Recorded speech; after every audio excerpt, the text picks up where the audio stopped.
Sure thing. Jimmy O from JoBlo.com.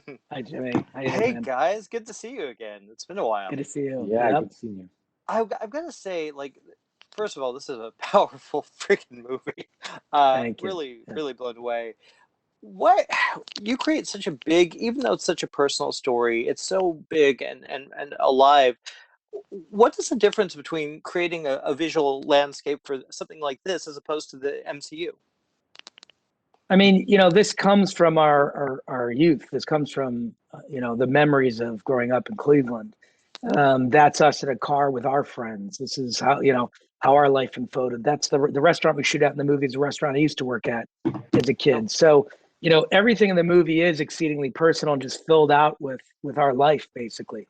The author, Nico Walker's from Cleveland, and he ran in the same neighborhoods that we ran in. He actually worked at that same restaurant that I worked at. So there's just a lot of similarities to his life experience.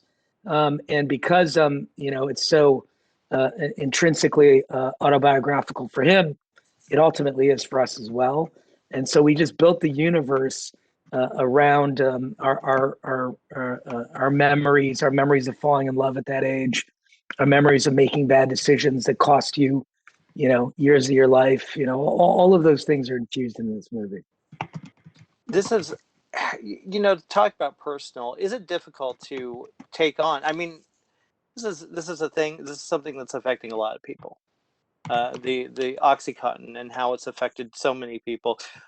Is it tricky to take on this and not create and still create characters that are you want to care for and you want to take in? How that seems tricky as a filmmaker.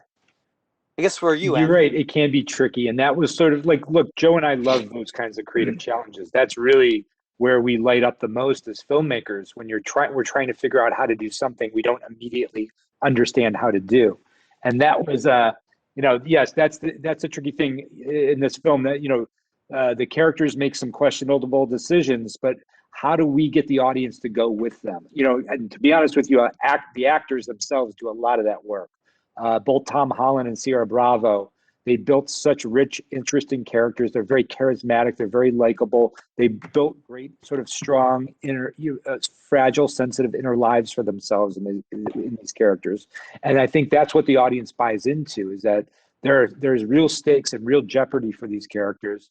And they know that there's something good inside them. They're seekers. They're looking for something good, and you're rooting for them. You're rooting for them to find that. And at the end of the film, they find some version of that. They lost a lot by the end of this film, but there is some version of goodness that they found and retained. And there is some hope for the future for both the characters. So, it's a tricky thing to balance, but, we had to be honest about these problems. These problems are not easy. You can't romanticize them in any way. You have to be brutally honest about the reality of them. But at the same time, we needed to create a movie that people would want to watch. Because what's the point in telling the story if people are too intimidated by it or beaten down by it when they watch it? It has to be a movie that invites people in, that makes people want to recommend the film to other people, because that's the only way the movie can actually end up having a positive experience for others. Yeah, and so speaking of problems, we're in an interesting time. Obviously, you shot Cherry, I believe, before this pandemic hit.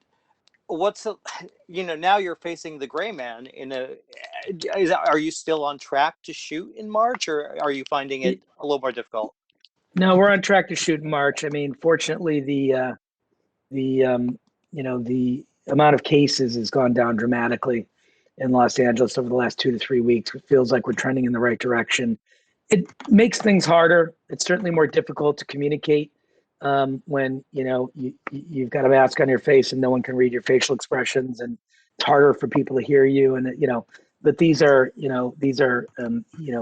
easily acceptable policies to keep everyone safe.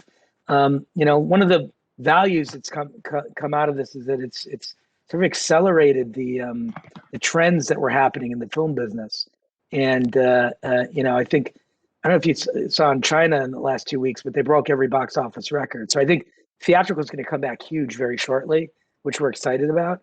And we're also excited about digital distribution, because we think that it really democratizes filmmaking. And big movies are traditionally risk averse, and Netflix and Amazon and Apple have all found ways to embrace risk as a way to create noisy content. So I think they're complementing each other really well, and I think we're going to see, like with Cherry, a lot of theatrical/digital combination plays moving forward.